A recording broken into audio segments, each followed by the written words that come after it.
صلى الله على محمد صلى الله عليه وسلم. بسم اللہ الرحمن الرحیم.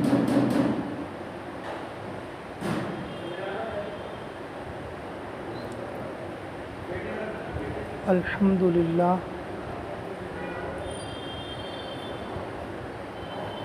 اللہ رب العزت سارے عالموں کے رب ہیں.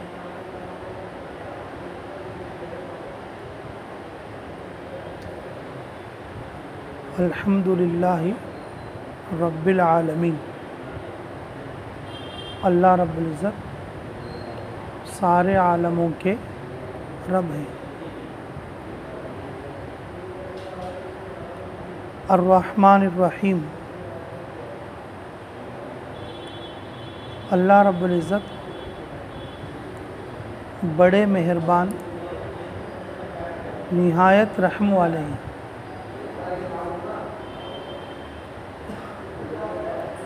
اللہ رب العزت دنیا کے اعتبار سے رحمان ہیں، آخرت کے اعتبار سے رحیم ہیں.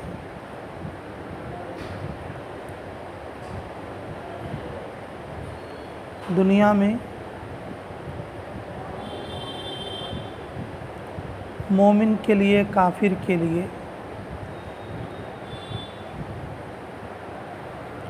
کھیتی میں دانہ اگاتے،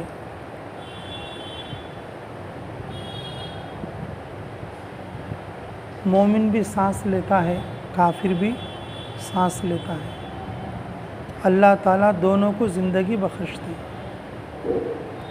لیکن آخرت میں اللہ تعالیٰ کافروں کے لیے، گناہ گاروں کے لیے سزا کا انتقام لیتے اور مومنین اور فرما بردار لوگوں کو اللہ رب العزت اپنی رحمت کے فیصلے فرماتے ہیں.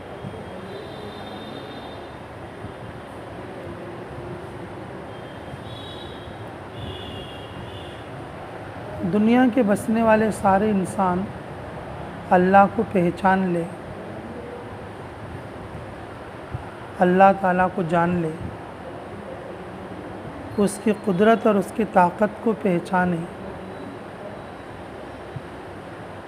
اس مقصد کے لیے اللہ رب العزت نے اپنے برگزیدہ بندے انبیاء علیہ السلام کو بھیجا. انہوں نے دنیا میں آ کر اپنے زبان سے، اپنے عمل سے ایک ہی بات سمجھانے کی کوشش کی ہے کہ اے دنیا کے انسانوں، اللہ وحدہ لا شریک لہو ہے. ساری قدرت اللہ کے ہاتھ میں ہے. ہم اس کے بندے اور غلام ہیں اور ہم لوگوں کو اس کی عبادت اور اطاعت کرنی ہے.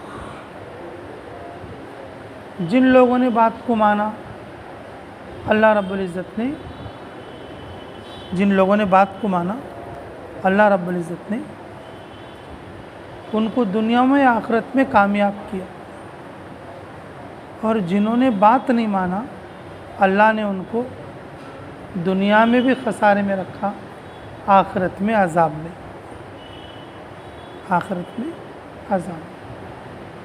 تو میرے عزیزوں، ہم جو ہے رسول اللہ صلی اللہ علیہ وسلم، محمد الرسول اللہ صلی اللہ علیہ وسلم کی امت میں، اور یہ آخری امت ہے. اور ہمارے نبی محمد صلی اللہ علیہ وسلم آخری نبی ہیں. ہمارے نبی محمد صلی اللہ علیہ وسلم کے بعد کوئی نبی نہیں، اور آپ کی امت کے بعد کوئی امت نہیں.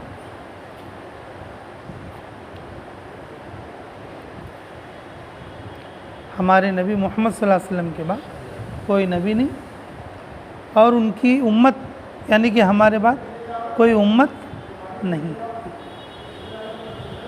تو میرے عزیزو، اللہ رب العزت نے اس امت کی تعریف فرمائی.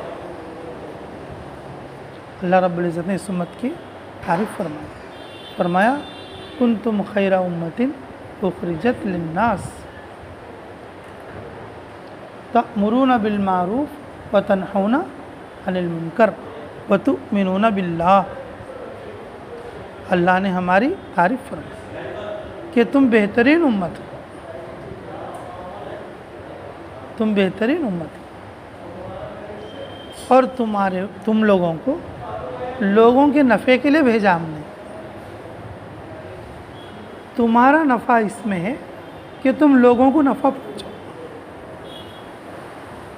کس طرح سے پہنچے گا؟ تأمرون بالمعروف وتنہون عن المنکر، تأمرون بالمعروف وتنہون عن المنکر، نیک کام کا حکم کرنا اور برے کام سے ان کو کیا کرنا؟ روک۔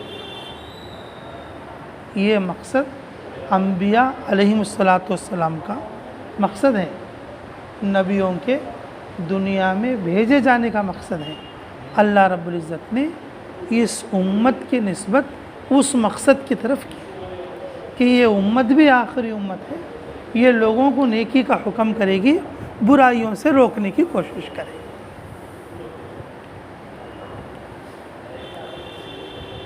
اور یہ آخری امت ہے، اس لیے میرے عزیزو روز اول سے اللہ رب العزت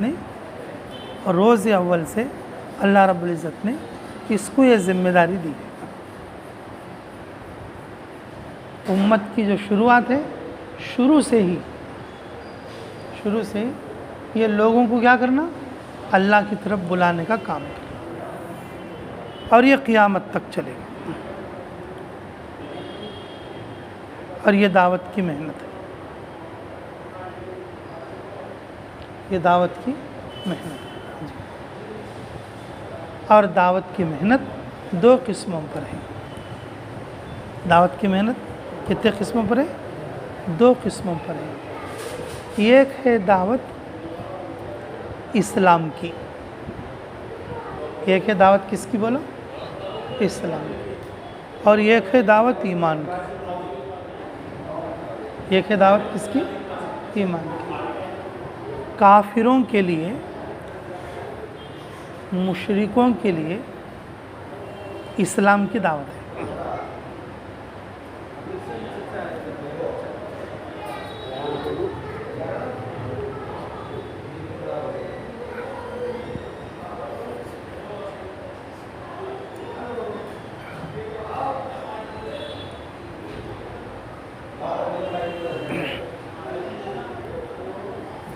کیا ہے بولو؟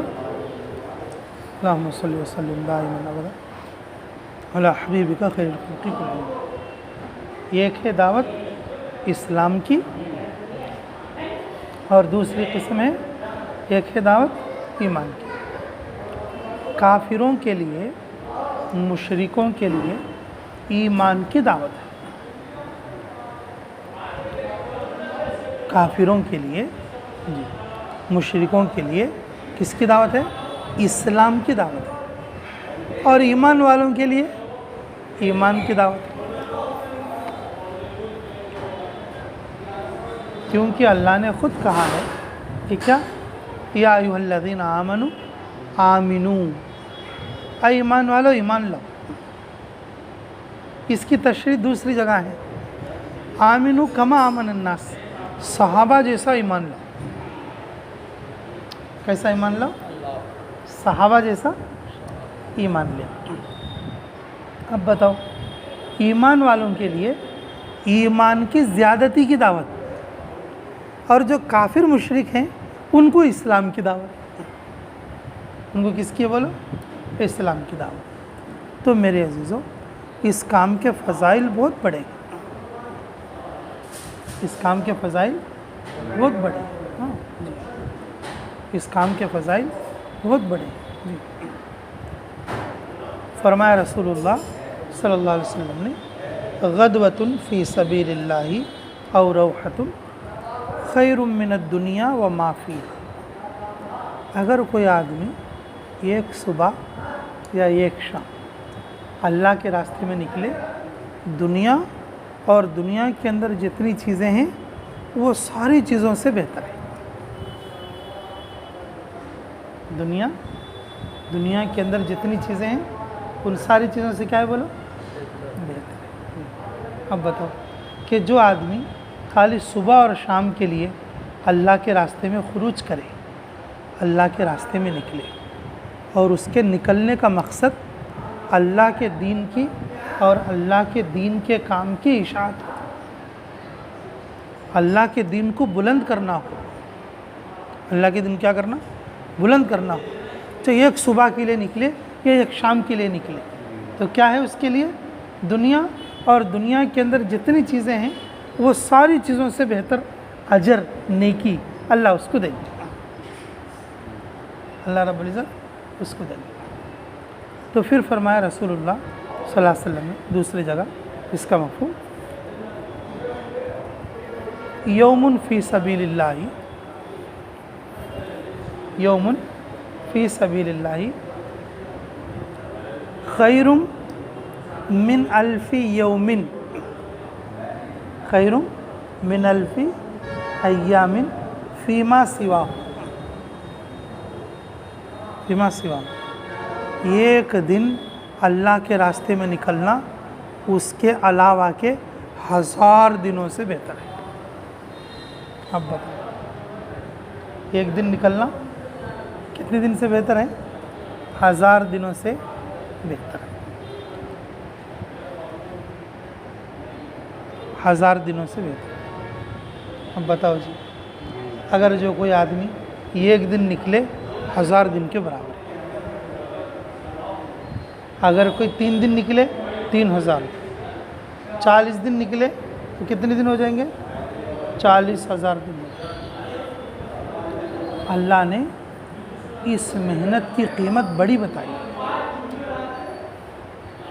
جتنا اس راستے کی قیمت ہے اور دوسرے راستوں میں اس کی اتنی قیمت نہیں۔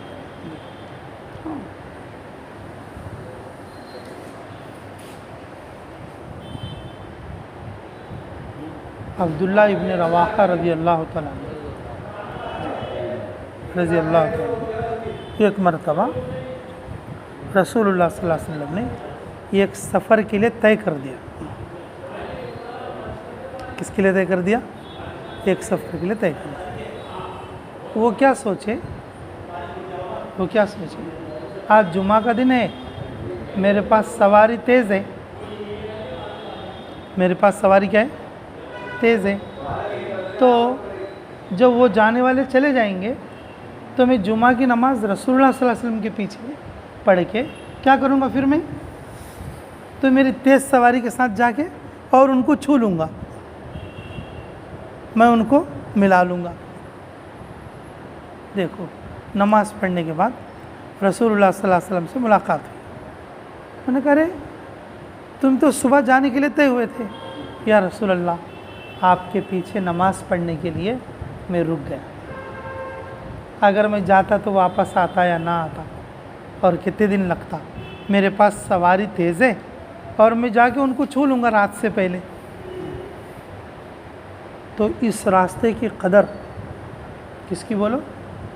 اس راستے کی قدر رسول اللہ صلی اللہ علیہ وسلم نے ارشاد فرمائی کہ تو رک گیا میرے ساتھ نماز پڑھنے کے لیے، لیکن تجھے پتہ ہے کہ تیرا کتنا نقصان ہوا؟ کہ صبح جو لوگ نکلے ان سے آدھا دن پیچھے جنت میں جائے گا، ان سے آدھا دن پیچھے کیا کرے گا؟ اور قیامت کا ایک دن کتنا ہے بولو؟ 1000 سال کا ہے۔ قیامت کا ایک دن 1000 سال کا، آدھا دن کا مطلب 500 سال پیچھے جنت میں جائے۔ اب بتائیے اس راستے میں دیر بھی نہیں کرنا ہے، صبح کا موقع ملے صبح، شام کا موقع ملے شام، ایک دن کا موقع ملے ایک دن، 3 دن کا موقع ملے 3 دن، چلے کا موقع ملے چلہ، 4 مہینے کا موقع ملے 4 مہینہ، رکنا نہیں قطعی، کسی بھی طرح سے اس کام کے لیے رکنا نہیں، بس اس کام میں تو چلتے رہنا ہے، اس کام میں تو کیا کرنا؟ چلتے رہنا۔ یہ جو راستہ ہے اور اس کی جو فضیلت ہے اس کی جو فضیلت ہے کہ دوسرے اعمال کے برابر نہیں، اس کی قدر بڑی ہی ہے، اس کی قدر بڑی ہے۔ فرمایا رسول اللہ صلی اللہ علیہ وسلم نے اللہ کے راستے میں اللہ کے دین کو زندہ کرنے کے لیے، اللہ کے نام کو روشن کرنے کے لیے اگر کوئی نکلے راستے میں دھول گرد و غبار اس کے بدن پر لگ جائے، کیا لگ جائے بولو؟ دھول یا گرد و غبار کیا کرے؟ اس کے بدن پر لگ جائے، یا اس کے پیروں میں گرد و غبار لگ جائے۔ کہاں پر لگ جائے؟ پیروں میں گرد و غبار لگ جائے۔ جہاں پر یہ دھول لگے گی وہاں پر جہنم کا دھواں نہیں چھو سکتا۔ جہاں پر دھول لگے گی وہاں پر جہنم کا دھواں نہیں چھو سکتا۔ اب بتائیے اس راستے کی دھول کی اتنی قیمت ہے، اس راستے کی دھول کی اتنی قیمت ہے۔ اللہ اگر جسے توفیق دے دے یہ بہت بڑی نعمت ہے۔ اللہ کی طرف سے ملنے والی نعمتوں میں سب سے بڑی نعمت ایمان ہے۔ ایمان کی نعمت کے بعد اگر کسی کو اگر بڑی نعمت ملی وہ ایمان کی محنت کی نعمت ہے۔ کون سی محنت ہے؟ کہ اللہ کی سب سے بڑی نعمت کون سی؟ ایمان۔ اور ایمان کے بعد سب سے بڑی نعمت ایمان کی محنت۔ آدمی اپنے ایمان کے فکر میں لگ جائے۔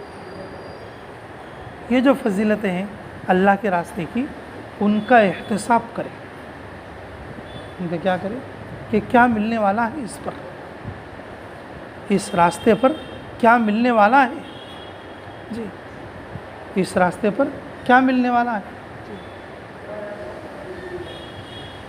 میرے عزیزو کہ اس راستے کا گرد و غبار اگر لگ جائے بدن پر، جی ناک کے نتنے میں، اور اسی طریقے سے پیروں میں، اور اسی طرح سے جوتیوں میں، اسی طرح سے کپڑوں میں، تو بدن کے جس حصے میں گرد و غبار لگے گا اس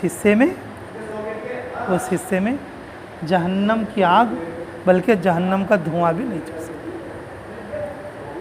ایک روایت میں ہے رسول اللہ صلی اللہ علیہ وسلم چل رہے تھے، یہ قریشی نوجوان رستے سے سائٹ کو بچ کے چل رہا تھا، تو رسول اللہ صلی اللہ علیہ وسلم نے کہا ارے تو کس کا لڑکا؟ ارے تو فلانے کا بیٹا ہے نا، فلانے کا بیٹا ہے؟ میں نے کہا جی۔ تو کیوں سائڈ میں چل رہا ہے؟ بولے یا رسول اللہ مجھے دھول اچھی نہیں لگتی، مجھے مٹی دھول اچھی نہیں لگتی۔ بولے کہ ارے اللہ کے بندے یہ جو دھول ہے نا یہ جنت کا مشک ہے، جہاں یہ دھول لگ جائے گی اور قیامت میں جنت کا مشک ملا جائے گا اس پر۔ اب بتاؤ مشک کتنی قیمتی چیز ہے۔ جہاں پر یہ دھول لگ جائے گی وہاں پر جہنم کی آگ حرام ہو جائے گی۔ اب بتاؤ کہ کس قدر یہ نعمت کی چیز ہے۔ تو پھر اس کے بعد وہ پھر سیدھا چلنے لگا، پھر برابر سے نارمل سے چلنے لگا۔ تو میرے عزیزو اللہ کے راستے کی بہت بڑی قیمت ہے، اللہ کے راستے کے دھول کی بھی قیمت ہے، اللہ کے راستے کی دھول کی بھی قیمت ہے۔ اس راستے کو کبھی پس و پیش نہیں ڈالنا۔ کام جتنے بھی ہو تو سب سے پہلے جو ہے مقدم اسی راستے کو کرنا، اسی راستے پر۔ اور صحابہ نے ایسا کیا، یہ کوئی نئی بات نہیں ہے، یہ کوئی نئی بات نہیں، صحابہ نے ایسا کیا۔ اللہ ہمیں قدر کرنے کی توفیق دے۔ حضرت حنظلہ رضی اللہ تعالیٰ عنہ نویلی شادی، ایک رات گزری ہے اور صبح میں غسل کرنے کپڑا بندھا ہوا ہے، غسل خانے میں جا کے سر دھو دیا، غسل خانے میں جا کے سر دھو دیا، اب کیا ہوا؟ کیا ہوا؟ یہ اعلان ہوا جلدی چلو، جلدی چلو،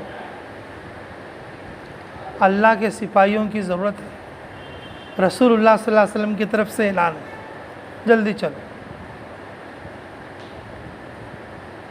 ان کے دلوں میں دین کے کام کا ایسا تقاضا تھا، یہ خیال نہیں آیا کہ میں غسل پورا کر لوں۔ شوق دیکھو، غسل خانے سے کوئی آئے گا ایسے ہی؟ ارے بھی بولو، غسل خانے سے کوئی آئے گا؟ غسل خانے سے کوئی آئے گا؟ ان کے دلوں میں اللہ کے راستے میں نکلنے کا، دین کے لیے اپنے آپ کو کام میں لانے کا اتنا جذبہ ہے کہ غسل پورا کرنے کا بھی خیال نہیں آیا۔ ہم لوگ ہو تو پتہ نہیں کیا کیا سوچے، ہم لوگ ہو تو پتہ نہیں کیا کیا سوچے۔ جیسے ہی اعلان ہوا تو انہوں نے یہ نہیں سوچا کہ بھئی کہ چلو غسل کریں گے، جانے والے جائیں گے، آپ تو میرے تو نکاح پہلا ہی دن ہے، میرا تو پہلی رات گزری ہے، میری تو پہلی رات گزری ہے میری۔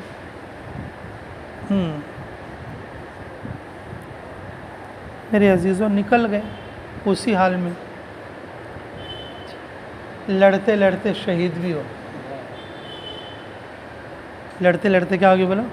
شہید۔ رسول اللہ صلی اللہ علیہ وسلم نے فرمایا کہ فرشتے اس کو غسل دے گئے۔ کیا فرمایا؟ فرشتے اس کو غسل دے۔ غسیل الملائکہ، کیا ہے بولو؟ غسیل الملائکہ بن گئے۔ اگر وہ اس تقاضے پر نہ آتے تو پھر غسیل الملائکہ نہ بنتے۔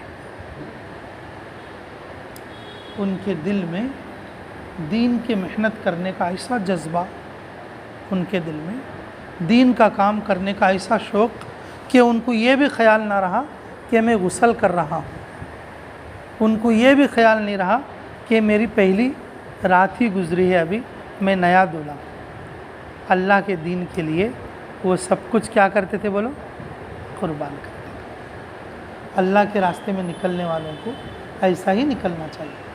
اور ایمان کے بعد سب سے بڑی نعمت جو اللہ کی طرف سے ملتی وہ ایمان کی محنت والی، اور یہ جو دعوت کی جو محنت ہے یہ ایمان کو بڑھانے والی محنت ہے۔ ایمان والے کے لیے ایمان کی دعوت ہے، اور کافر مشرک کے لیے اسلام کی دعوت ہے۔ کافر اور مشرک کے لیے کس کی دعوت ہے؟ اسلام کی دعوت ہے، اور ایمان والے کے لیے ایمان کے بڑھانے کی دعوت ہے۔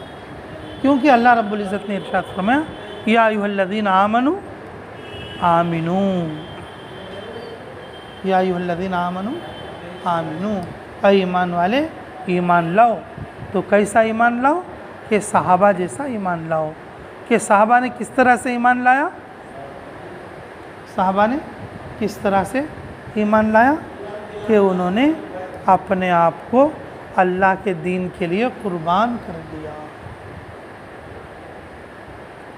فرمایا رسول اللہ صلی اللہ علیہ وسلم نے اصحابی کالنجوم اقتدیتم اہتدیتم، میرے صحابہ ستاروں کے مانند ہیں، اگر تم ایک کی بھی اتباع کر لو گے تو ہدایت پا جاؤ، ایک کی بھی اتباع کر لو گے تو کیا کر لو گے بولو؟ ہدایت پا جاؤ۔ چاہے بوڑھا ہو، چاہے جوان ہو، چاہے بچہ ہو، چاہے عورت بھی کیوں نہ ہو، چاہے عورت بھی کیوں نہ ہو، جی چاہے عورت بھی کیوں نہ ہو۔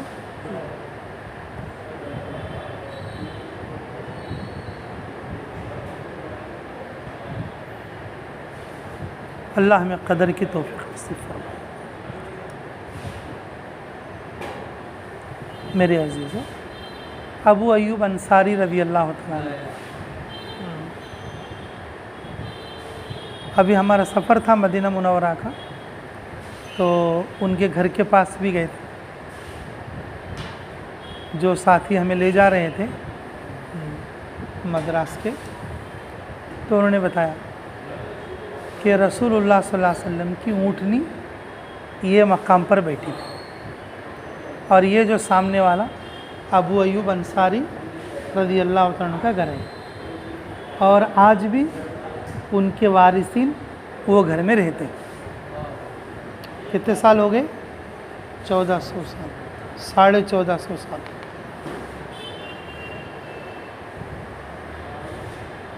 جب آپ صلی اللہ علیہ وسلم مکہ سے مدینہ تشریف لائے، اونٹنی جہاں پر بیٹھی تھی،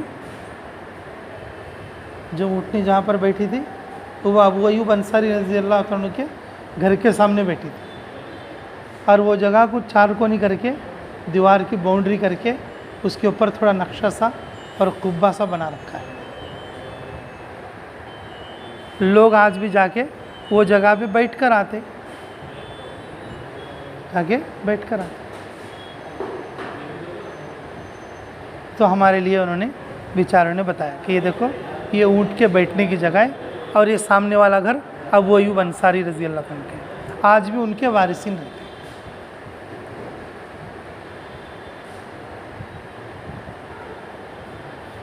بوڑھے ہو گئے، بدن کے موٹے تھے، جب سفر میں جانے لگے تو بولے کہ دیکھو تم مجھے لے جانا، اگر میں راستے میں مر گیا تو مجھے وہیں دفن مت کرنا، آخری جہاں تک جائیں گے آپ وہاں جانے کے بعد مجھے دفن کرنا، آخری جہاں جائیں گے آپ، جہاں کا آپ کا ارادہ ہے سفر کا، وہاں جانے کے بعد میرے کیا کرنا؟ دفن کرنا۔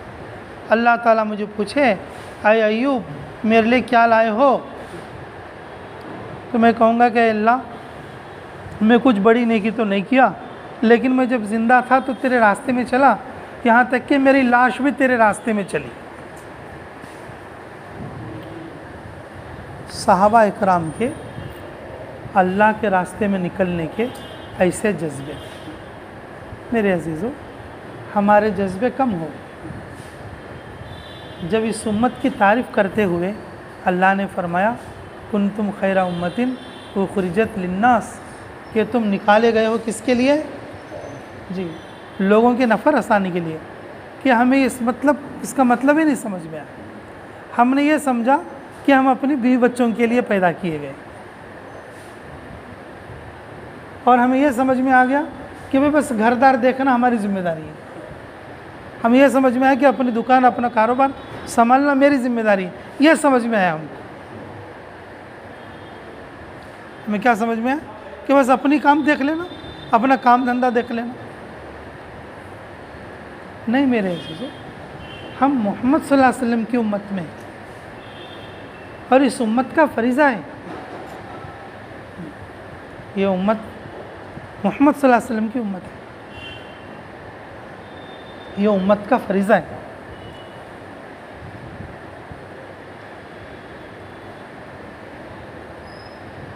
اللہ تعالیٰ کی طرف سے بندوں کے لیے سب سے بڑا فرض ایمان ہے۔ سب سے بڑا فرض کیا ہے بولو؟ ایمان ہے، اور ایمان بچانا بھی فرض ہے۔ ایمان بچانا بھی کیا ہے؟ فرض ہے، اور ایمان بڑھانا بھی فرض ہے۔ اپنے ایمان کی فکر کرنا بھی کیا ہے بولو؟ فرض ہے۔ بغیر ایمان کے جنت نہیں، بغیر ایمان کے نیکیوں کا اجر نہیں، بغیر ایمان کے اللہ کا نام لینے میں حلاوت نہیں، بغیر ایمان کے بغیر ایمان کے زندگی میں برکت نہیں۔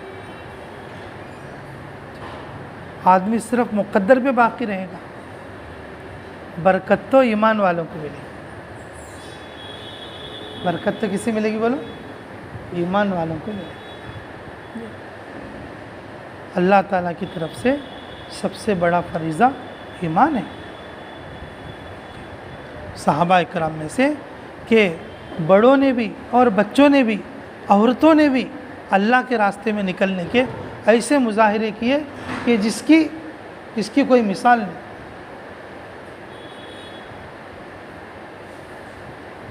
حضور صلی اللہ علیہ وسلم کی خالہوں میں سے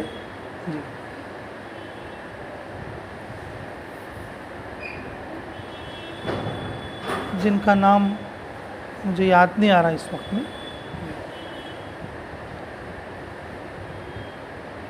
ام سلیم ہے غالباً، ام سلیم ہے، آپ صلی اللہ علیہ وسلم کے خالہوں میں لگتی۔ جی آپ صلی اللہ علیہ وسلم کبھی کبھی آرام کرنے کے لیے ان کے گھر چلے آتے، کبھی کبھی ان کے گھر چلے آتے۔ تو ایک دن گئے، ان کے گھر میں آرام کیا، تو نیند کے درمیان میں ایسے ہڑبڑا کے اٹھ گئے، بولے کہ واہ واہ واہ واہ، مبارک ہو مبارک ہو، اللہ تعالیٰ تمہارے لیے جنت میں جانا کیا کرے؟ مبارک کرے۔ اللہ تعالیٰ تمہارے لیے کہاں جانا؟ جنت میں جانا مبارک کرے۔ تو یہ جو سن رہے تھے بولے یا رسول اللہ کون ہے؟ بولے کہ ایک جماعت ہے اللہ کے راستے میں پانی کی کشتیوں میں جا رہی، اللہ کے راستے میں کس میں جا رہے ہیں؟ پانی کے جہازوں میں، یعنی کہ پانی کے کشتیوں میں سفر کر، پانی کی کشتیوں میں سفر کر۔ تو انہوں نے کہا یا رسول اللہ صلی اللہ علیہ وسلم آپ جو ہے میرے لیے دعا کر دے، میں بھی وہ جماعت کے ساتھ ہو جاؤں، میں بھی وہ جماعت کے ساتھ ہو جاؤں۔ تو رسول اللہ صلی اللہ علیہ وسلم نے دعا فرمایا کہ اللہ تعالیٰ تمہیں اس جماعت کے ساتھ فرمائے۔ تو پھر تھوڑی دیر آرام کیے، پھر اسی وقت میں پھر تھوڑی دیر آرام کرنے کے بعد پھر ایسے اٹھ کر ہڑبڑا کے اٹھے، بولے کہ واہ واہ واہ واہ، مبارک ہو، تمہارے لیے جنت میں جانا مبارک ہو، اور تمہارے لیے اللہ کی رحمت مبارک ہو۔ بولے یا رسول اللہ کیا ہوا؟ بولے کہ پھر ایک جماعت میں نے دیکھی اور وہ بھی اللہ کے راستے میں جا رہی ہے، اور وہ سواریوں کے بعد پھر پانی کی کشتی میں جا رہی ہے۔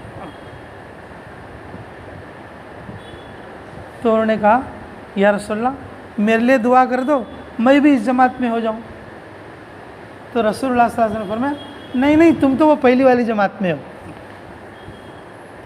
کیا بولے بھائی؟ تم تو کس میں ہو؟ اب بتاؤ، عورت ہے، پہلی والی جماعت میں بھی جانا چاہ رہی، اور دوسری والی میں بھی جانا چاہ رہی۔ کیا رغبت ہے ان کی اللہ کے راستے، اللہ کے راستے میں نکلنے کی ان کی کیا رغبت ہے، اندازہ کرو آپ کیا رغبت ہے، پہلی والی میں بھی اور پھر دوسری والی میں بھی۔ تو فرمایا کہ اچھا یعنی کہ تم تو پہلے والے میں سے ہو۔ لیکن ایسا ہوا آپ صلی اللہ علیہ وسلم تو دنیا سے تشریف لے گئے، لیکن اللہ تعالیٰ نے حضور صلی اللہ علیہ وسلم کی دعا کو قبول فرمایا، وہ اللہ کے راستے میں نکلی ابو سفیان رضی اللہ عنہ کے ساتھ، اور ان کی بیوی ان کے ساتھ تھی، اور یہ صحابیہ بھی ان کے ساتھ تھی، اور جو ہے راستے میں سفر میں گئے اور پانی کی کشتیوں میں بھی سفر کیا، اور ادھر پہنچ کر واپس نہیں آئی، وہیں پر ان کا انتقال ہوا۔ اس لیے رسول اللہ صلی اللہ علیہ وسلم نے ایک ہی سفر کے لیے دعا فرمائی۔ اندازہ کرو عورتوں کے بھی کیسے جذبے،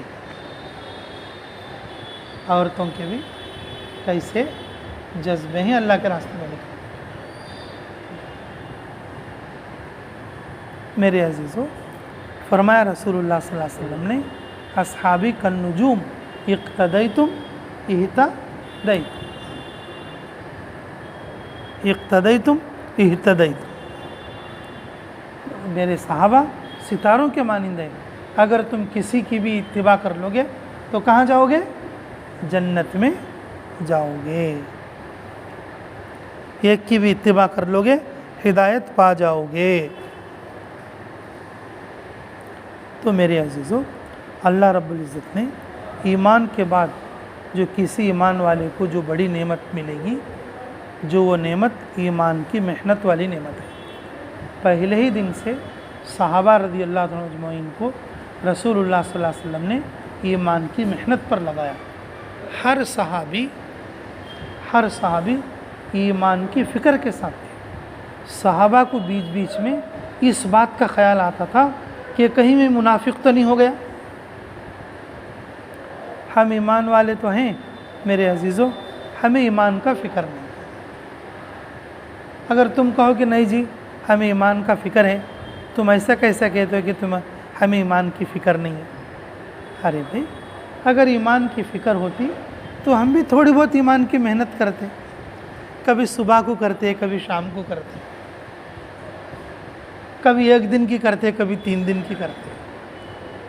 اللہ کے لیے کچھ چیزوں کو ہم چھوڑ کر دیکھتے، اللہ کے لیے کچھ نکل کر دیکھتے، اللہ کی بات 2-4 لوگوں کو سمجھا کے دیکھتے۔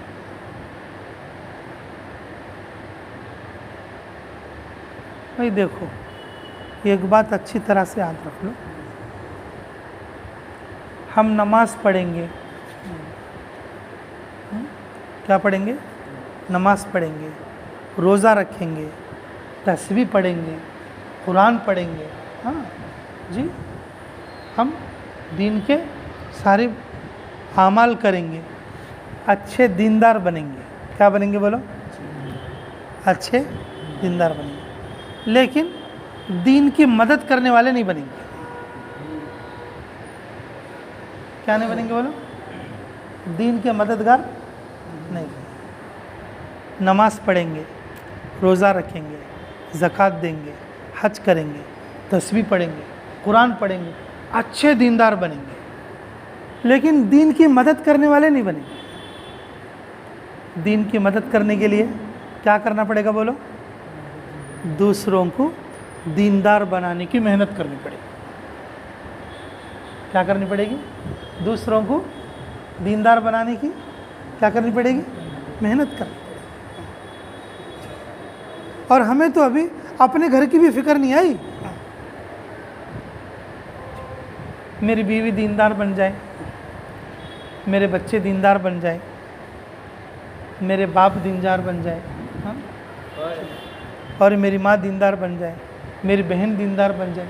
ابھی تک تو ہمیں یہ فکر بھی نہیں آئی، پھر کیسے ہم اور جو ہے امید کریں گے؟ کیسے امید کریں گے؟ اسی لیے میرے عزیزوں، کہ ہمیں چاہیے کہ روزانہ ہم اپنے گھروں میں تعلیم کریں۔ روزانہ اپنے گھروں میں کیا کریں؟ تعلیم کریں۔ کتابیں ہر زبان میں موجود ہیں، فضائل اعمال، فضائل صدقات، جی، اور اسی طرح سے منتخبہ حدیث، اسی طریقے سے ریاض الصالحین، اسی طریقے سے حیات الصحابہ۔ یہ کتابیں ہندی میں ہیں، عربی میں ہیں، اردو میں ہیں، انگلش میں ہیں، ہمارے انڈیا کی جتنی لینگویجز ہیں ہر لینگویج میں۔ اب بتاؤ، روزانہ ایک بار بھی ابھی ہمارے گھر میں تعلیم شروع نہیں۔ اگر ہمارے بچے والے ہم لوگ، تو ہم اپنے بچوں کو قرآن پڑھانے کی فکر نہیں کی۔ ہمارے پاس ماں باپ ہیں تو ہم نے ان کو قرآن سمجھانے کی کوشش نہیں کی۔ ہم بھائی بہن والے ہیں تو ان کو ہم دین کی بات سکھانے اور سمجھانے کی کوشش نہیں کی۔ ہم نانا دادا والے ہیں تو انہیں ان کو جنت میں لے جانے کی کوئی کوشش نہیں کی۔ اگر ہم اپنے گھر میں روزانہ تعلیم کریں گے، کتاب کھول کے پڑھیں گے، روزانہ 15 منٹ صحیح، ارے بھی ان کے کان میں کچھ آواز تو جائے گی۔ اگر کتاب بیٹھے بیٹھے اگر ہم زور سے پڑھیں گے، ارے ان کے کان میں کچھ آواز تو جائے گی، ان کے کان میں کچھ آواز تو جائے گی۔ جس گھر میں حدیث کی تعلیم ہوتی ہے، جس گھر میں حدیث کی تعلیم ہوتی ہے، زمین سے لے کر آسمان تک فرشتوں کا تاتا بن جائے گا، فرشتوں کا کیا ہوگا؟ نزول ہوگا۔ یہ حدیث کے تعلیم کی برکت ہے۔ اللہ رب العزت نے قرآن میں ارشاد فرمایا رسول اللہ صلی اللہ علیہ وسلم کی بیویوں کے لیے، وَاذْكُرْنَ مَا يُتْلَى فِي بُيُوتِكُنَّ مِنْ آیَاتِ اللَّهِ وَالْحِکْمَةِ۔ جب آپ صلی اللہ علیہ وسلم کی بیویوں کے لیے حکم ہے، اور پھر ہما شما کیا چیزیں بولے؟ ہمارے بیوی بچوں کے لیے تو اور زیادہ ضرورت ہے کہ آدمی کتاب لائیں اور کتاب لا کے شروع کریں۔ میرے عزیزو، یہ جو امت ہے محمد صلی اللہ علیہ وسلم کی امت ہے، یہ آخری امت ہے۔ اس امت کے ذمے ہے خود اپنا ایمان بھی بچانا اور اپنے اہل و عیال کا بھی کیا بچانا؟ ایمان بچانا، اور اپنے علاوہ اور پوری امت کے انسانیت کو جنت میں لے جانے کی محنت کرنا۔ اس محنت کا ایک حصہ ہے گھر کی تعلیم۔ اس محنت کا ایک حصہ کیا ہے بولو؟ گھر کی تعلیم، کہ کم سے کم درجہ کہ فضائل اعمال، فضائل صدقات یا منتخب حدیث، ان کتابوں کو خرید کر ان کتابوں کو روزانہ 15-20 منٹ یا آدھا گھنٹہ اپنے گھر میں پڑھنے کی کوشش کریں۔ جب ان کے کانوں میں آواز جائے گی، اللہ ان کے دلوں کو نرم کریں گے، تو پھر گھر کے ماحول میں دین آئے گا۔ سارے دین کے کام کر کے ہم جو ہے دیندار تو بن سکتے ہیں، لیکن دین کے مددگار نہیں بن سکتے۔ دین کا مددگار بننے کے لیے لوگوں کو دیندار بنانے کی کوشش کریں، یہ اس امت کی ذمہ داری ہے۔ یہ اس امت کی کیا ہے بولو؟ ذمہ داری، کیونکہ اللہ رب العزت نے اس کی بڑی بڑی فضیلتیں رکھی۔ بوڑھے بوڑھے لوگ اللہ کے راستے میں، عورتیں اللہ کے راستے میں اپنی جانیں دے دیں۔ ہماری پچھلی جماعت ایتھوپیا گئی تھی، حبشہ، ایتھوپیا حبشہ میں گئی تھی۔ تو وہاں پر مقالے ایک جگہ ہے جہاں پر نجاشی کا قلعہ ہے، وہ کورو گاؤں کا نام ہے۔ وہاں پر ہم نے دیکھا 11 صحابہ کی قبریں۔ کتنے؟ 11 صحابہ کی قبریں، 8 مردوں کی اور 3 عورتیں۔ بتائیے، حبشہ اسلام کی پہلی ہجرت ہے، مردوں کے ساتھ عورتیں وہاں پر پہنچی ہوئی، اور ہماری مستورات کی جماعت تھی، ہمارے چابول کے بھی لوگ تھے اس میں، اور بیتم چرلا کے بھی۔ میں نے اپنی عورتوں سے بھی بتایا کہ دیکھو عورتیں اتنی دور آ کے دفن ہوئی ہیں، مدینہ کہاں ہے اور حبشہ کہاں ہے، مردوں کے ساتھ عورتیں آئی ہیں ہجرت کر کے، اور یہاں پر وہ دفن ہوئی۔ مرد بھی اللہ کے راستے میں، عورت بھی اللہ کے راستے میں۔ مرد کے لیے بھی ایمان ضروری، عورت کے لیے بھی ایمان ضروری۔ مرد کے لیے بھی ایمان کی محنت کرنا ضروری، عورت کے لیے بھی ایمان کی محنت کرنا ضروری۔ مرد کے لیے بھی ایمان بچانا ضروری، عورت کے لیے بھی ایمان بچانا ضروری۔ بڑے بوڑھے کے لیے بھی ایمان بچانا ضروری، اور بچے کے لیے بھی ایمان بچانا ضروری۔ بچے کے لیے بھی ایمان بچانا ضروری۔ تو میرے عزیزو، اللہ رب العزت نے اس راستے کی بڑی فضیلتیں بیان فرمائی۔ رسول اللہ صلی اللہ علیہ وسلم نے اس راستے کی بڑی فضیلتیں بیان فرمائی۔ ان فضیلتوں کے برابر جو ہے اگر ہم تھوڑا سا بھی کر لیں، اللہ پوری فضیلتیں دے۔ ان فضیلتوں کے برابر دوسرے اعمال کی فضیلتیں نہیں، جتنا کہ خروج کی، اللہ کے راستے کے دھول کی بھی قدر و قیمت ہے۔ فرمایا رسول اللہ صلی اللہ علیہ وسلم نے، من صدع راسہ غفر لہ۔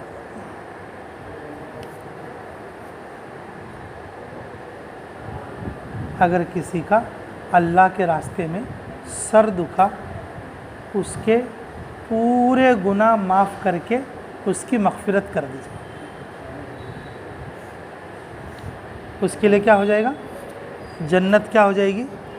واجب ہو جائے گی۔ اگر جو کوئی آدمی اللہ کے راستے میں نکلے، اگر کہاں نکلے؟ اللہ کے راستے میں نکلے، تو پھر کیا ہو جائے اس کے لیے؟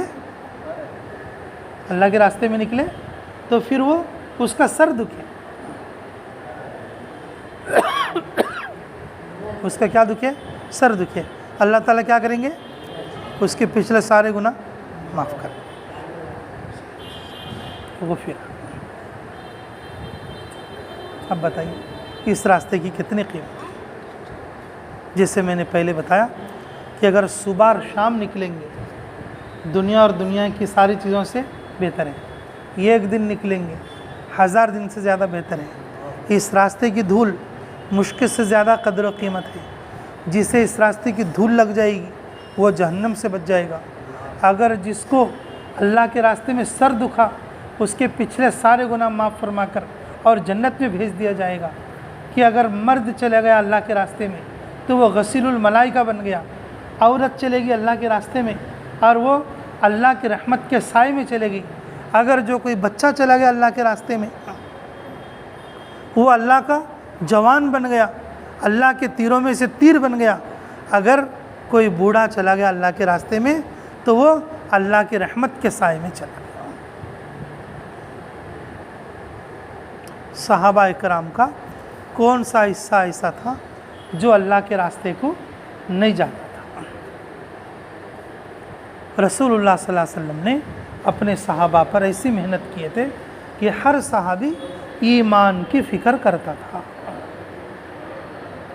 ہر صحابی کو اس بات کی فکر ہوتی تھی کہ کہیں بھی منافق تو نہیں بن گیا۔ لیکن میرے عزیزو ہمیں ایمان کی فکر کم ہے، ایمان کی فکر کم ہے۔ ہر وقت میں اللہ کا دھیان بھی نہیں رہتا، ہر وقت میں اللہ کا دھیان بھی نہیں رہتا۔ ہر وقت ہمیں اللہ کا دھیان ہو۔ یہ آخری درجہ بھائی،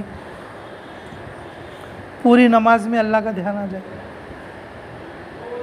ہمارے درجے کے حساب سے یہ آخری درجہ ہے۔ اگر دیکھا جائے تو پوری نماز میں بھی اللہ کا دھیان نہیں ہوگا تو پوری زندگی میں کہاں سے آئے گا وہ؟ پوری زندگی میں کہاں سے آئے گا؟ میرے عزیزوں بہت محنت کی ضرورت ہے، بہت زیادہ محنت کی ضرورت ہے۔ جب نماز پڑھتے ہیں نماز کے اندر کم سے کم اتنا تو پتہ ہو فرض کون سا ہے، واجب کون سا ہے، سنت کون سا ہے۔ ہاں بھائی، کم سے کم ہمیں اتنا تو پتہ ہو فرض کون سا ہے، واجب کون سا ہے اور سنت کون سا ہے۔ ہم نماز تو پڑھیں لیکن ہمیں اس کا پتہ نہ ہو، نماز تو پڑھیں ہم لیکن ہمیں اس کا پتہ نہ ہو تو پھر اللہ کا دھیان کیسے جمے گا؟ بتائیں، اللہ کا دھیان کیسے جمے گا؟ میرے عزیزو ہمیں اپنے ایمان پر بہت محنت کرنے کی ضرورت ہے، اور ایمان بنتا ہے قربانیوں سے، مجاہدے سے، جیسے صحابہ بغیر قربانی بغیر مجاہدے کے اور کسی کا ایمان نہیں بنتا۔ تم یہ کہو گے کہ ایسا کیسا بتا سکتے؟ کیونکہ ہر صحابی مجاہدے سے گزرا ہے، رضی اللہ عنہ ورضوا عنہ۔ ہر صحابی کس سے گزرا ہے بولو؟ مجاہدے سے گزرا۔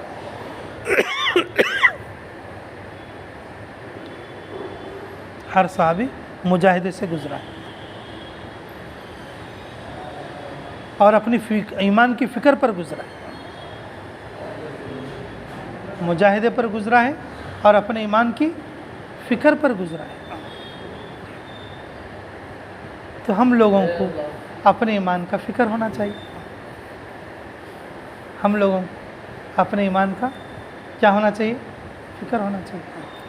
ہر صحابی فکر سے، ایمانی فکر سے گزرا ہے. ہر صحابی مجاہدے سے گزرا ہے. ہر صحابی مجاہدے سے گزرا ہے اور ایمان کی فکر سے گزرا ہے.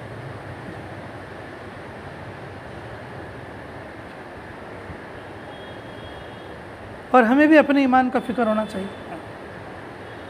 ہمیں بھی اپنے ایمان کا کیا ہونا چاہیے؟ فکر ہونا چاہیے.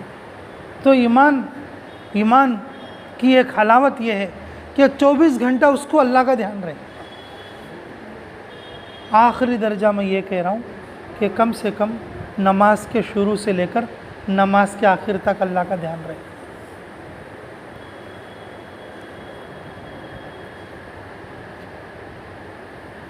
عبداللہ ابن عباس رضی اللہ تعالیٰ عنہ اپنے بغیچے میں نماز پڑھ رہے تھے. دوران نماز نظر بدک گئی. کیا بدک گئی؟ نظر بدک گئی. انہوں نے اس بغیچے کو اللہ کے راستے میں وقف کر دیا.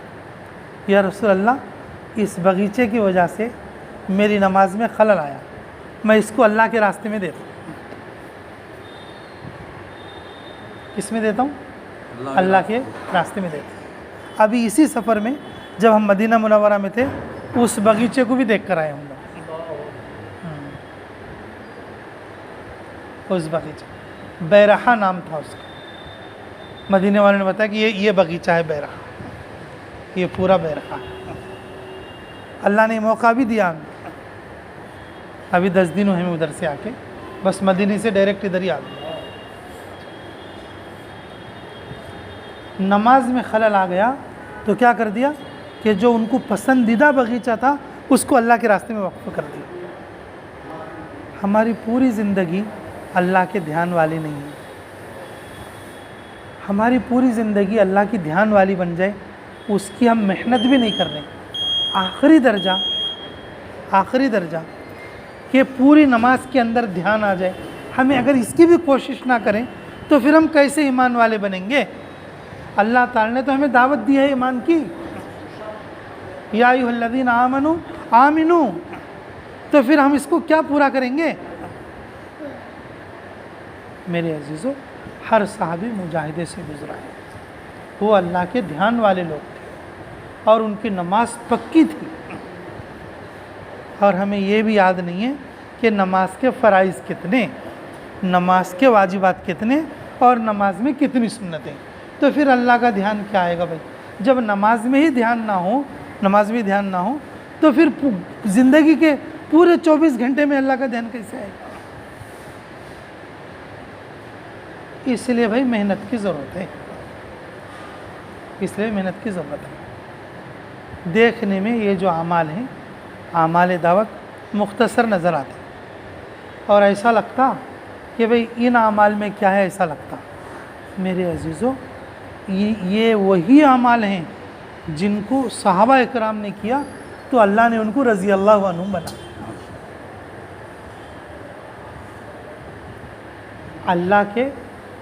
اللہ کے تعریف کے حلقے لگانا، رسول اللہ صلی اللہ علیہ وسلم کی حدیثوں کے حلقے لگانا، جنت اور جہنم کا مذاکرہ کرنا، یہ حلقے صحابہ میں موجود ہیں. صحابہ ان حلقوں میں لگ کر رضی اللہ عنہ و رضوا عنہ. یہ وہی حلقے اعمال دعوت. حضرت جی دامت برکاتہم بار بار فرماتے ہیں اپنے بیانات کے اندر کہ بھائی یہ اعمال دعوت اعمال ہدایت ہیں. اعمال دعوت اعمال ہدایت ہیں اور یہ اعمال صحابہ ہیں اور یہ اعمال نبوت ہیں. اعمال دعوت اعمال نبوت ہیں اور اعمال نبوت اعمال ہدایت ہیں. اعمال ہدایت. یہ تعلیم کرنا، گشت کرنا، 3 دن جانا، خروج کرنا، لوگوں کو بلا کر لانا، لوگوں کو سمجھانا، اللہ کی تعریف کے حلقے لگانا، قرآن کے حلقے لگانا، تجوید کے حلقے لگانا، حدیث کی تعلیم کرنا، یہ سب اعمال نبوت ہیں. یہ سب اعمال دعوت ہیں. یہ سب کیا ہیں بولو؟ اعمال دعوت ہیں. اور انہی اعمال کے ذریعے سے ہمارا ایمان بنے گا. انہی اعمال کے ذریعے سے ہمارا کیا بنے گا؟ ایمان بنے گا. انہی اعمال کے ذریعے سے ہمارا ایمان تازہ ہوگا. انہی اعمال کے ذریعے سے اللہ ہمیں آخرت کا دھیان دیں گے. اللہ اپنا دھیان بھی نصیب کرے. ہر وقت جو ہے بندہ سوچنے والا بنے گا, سمجھنے والا بنے گا, اللہ کو دھیان میں لینے والا بنے گا. اللہ کو دھیان میں کیا کرے گا؟ دھیان میں لینے والا. جو اللہ ہمارے سامنے موجود نہیں ہے, جنت ہمارے سامنے موجود نہیں ہے, جہنم ہمارے سامنے موجود نہیں ہے, ان تذکروں کی وجہ سے یہ ساری چیزیں ہمارے سامنے آئیں. ہمارے امیر صاحب حاجی عبدالغفور صاحب مثال دیتے تھے, اللہ ان کو جنت نصیب کرے, اللہ ان کے قبر کو نور سے منور فرمائے. کیا فرمایا کرتے تھے؟ میڈیکل سٹور میں 2000 دوائیاں ہوتی ہیں. کتنی ہوتی ہیں؟ میڈیکل سٹور میں کتنی دوائیاں ہوتی ہیں؟ ہر خانے میں ڈبے ڈبے ڈبے ڈبے ڈبے ڈبے ڈبے ڈبے ہوتے ہیں. ہر خانے میں ڈبے ہوتے ہیں. لیکن جب وہ پرچہ لاتا ہے نا خریدار, پرچہ دیکھتے ہی وہ سمجھے گا یہ دوا کون سے خانے میں ہے. بھائی دھیان کرے گا کہ نہیں کرے گا؟ بولے وہ اس دکان میں اتنا رہا, وہ ڈبوں کو اتنا دیکھا, وہ ڈبوں کو اتنا پلٹا اور اتنا بدلا کہ وہ پرچہ دیکھتے کیا یاد آ گیا؟ کون سے خانے میں ہے یاد. اگر کسی نئے آدمی کو لے جا کے کھڑا کر دو میڈیکل سٹور میں, اسے پرچہ دے دو, تو وہ جلدی تلاش کر لے گا؟ جلدی تلاش کر لے گا؟ نہیں کر لے گا. جس آدمی کے تذکرے میں, جس آدمی کے دھیان میں, جس آدمی کے مذاکرے میں جنت ہو, جہنم ہو, اللہ ہو, آخرت ہو, جی پلسرات ہو, قبر ہو, تو پھر اس کو وہ ساری چیزیں ایسی لگتی ہیں جیسے کہ وہ اب ہو رہی ہیں.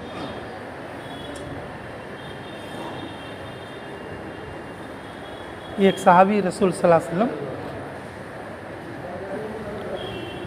صلی اللہ علیہ وسلم کے پاس ہے. یا رسول اللہ صلی اللہ علیہ وسلم,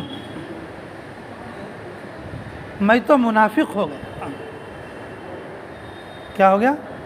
میں تو منافق ہو گیا. رسول اللہ صلی اللہ علیہ وسلم بولے کیا بات ہے؟ کیا بول رہا ہے بھائی؟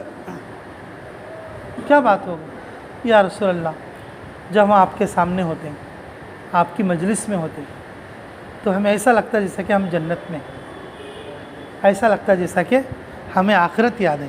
لیکن جب ہم اپنے بیوی بچوں میں چلے آتے ہیں تو پھر وہ چیزیں کیا ہو جاتی ہیں؟ بھول جاتی. پھر وہ چیزیں ہم سے کیا ہو جاتی ہیں؟ بھول جاتی ہیں. فرمایا رسول اللہ صلی اللہ علیہ وسلم نے کہ ہاں کبھی کبھی ایسا ہوتا ہے. کیا بولے؟ کبھی کبھی ایسا ہوتا ہے. اگر ہر وقت تم اللہ کو یاد رکھو تو پھر فرشتے تمہارے بستروں میں تم سے مسافے کریں گے. فرشتے تمہارے بستروں میں تم سے کیا کریں گے؟ مسافے کریں گے. اگر ہر وقت میں اللہ کا دھیان رہا تو میری ایسے دیکھو صحابہ اکرام کو اپنے ایمان کی کیسی فکر ہے. میرے عزیزوں, رسول اللہ صلی اللہ علیہ وسلم کے زمانے میں اور خود صحابہ اکرام کی اپنے ایمان کی کیسی فکر ہے, تو ہمیں بھی فکر ہونا چاہیے کہ نہیں ہونا چاہیے؟ ارے بولو بھائی, ہمیں فکر ہونا چاہیے کہ نہیں ہونا چاہیے؟ اب وہ فکر کہاں ملے گا؟ اب اس طرح کی فکر کون سے دکان میں ملے گی؟ جب ہمارے ایمان کو تازگی ملنا چاہے تو پھر کون سے دکان میں ملے گی, کہاں ملے گی؟ میرے عزیزوں, اسی لیے یہ بات بتائی گئی کہ سب سے بڑی نعمت اللہ کی کیا ہے بھائی؟ ایمان. اور ایمان کے بعد سب سے بڑی نعمت کون سی ہے؟ ایمان والی محنت, جس سے ایمان کیا رہتا ہے؟ تازہ رہتا ہے. جس سے ایمان کیا رہتا ہے؟ تازہ رہتا ہے. ہر وقت میں اللہ کا دھیان رہتا ہے، جنت اور جہنم ہمارے سامنے رہتی ہے۔ اس محنت سے صحابہ رضی اللہ عنہ اجمعین نے جی کہ دنیا میں ہی رضی اللہ عنہم کا مژدہ پایا۔ رسول اللہ صلی اللہ علیہ وسلم نے فرمایا کہ میرے صحابہ ستاروں کے مانند ہیں، اگر تم ایک کی بھی تابعداری کر لو گے ہدایت پا جاؤ۔ تو صحابہ میں بچے بھی اللہ کے راستے میں، بوڑھے بھی اللہ کے راستے میں، جوان بھی اللہ کے راستے میں، یہاں تک کہ عورتیں بھی اللہ کے راستے میں۔ اور جتنی فضیلتیں خروج کی اللہ کے راستے کی ہیں، دوسرے اعمال کی فضیلتیں اس شان کی نہیں۔ اس لیے میرے عزیزوں، ہم سب لوگوں کو اللہ کے راستے میں نکلنا ہے اور اپنے ایمان کی فکر کرنا ہے۔ تو کرو گے انشاءاللہ؟ تو نکلو گے اللہ کے راستے میں؟ جی نکلو گے؟ آپ بھی نکلو گے؟ آپ بھی نکلو گے انشاءاللہ؟ آپ بھی نکلیں گے؟ اچھی بات بھائی۔ دیکھو انشاءاللہ مغرب کے بعد بھی دین کی بات ہوگی، ٹھیک ہے؟ مغرب کے بعد بھی ہمارے سامنے کچھ تقاضے آئیں گے، آپ لوگوں کو خود بھی بیٹھنا ہے اور جو ہے اور دوسرے ساتھیوں کو بھی ساتھ لے کر بیٹھنا ہے۔ جو بھی تقاضا ہمارے سامنے ہے لبیک کہہ کر اپنے آپ کو پیش کرنا ہے۔ تو کوشش کرو گے سب انشاءاللہ۔ اللہ تعالی ہمیں کہنے اور سننے سے زیادہ عملوں کی توفیق عطا فرمائے۔ سبحان اللہ بحمدہ، سبحانک اللہم۔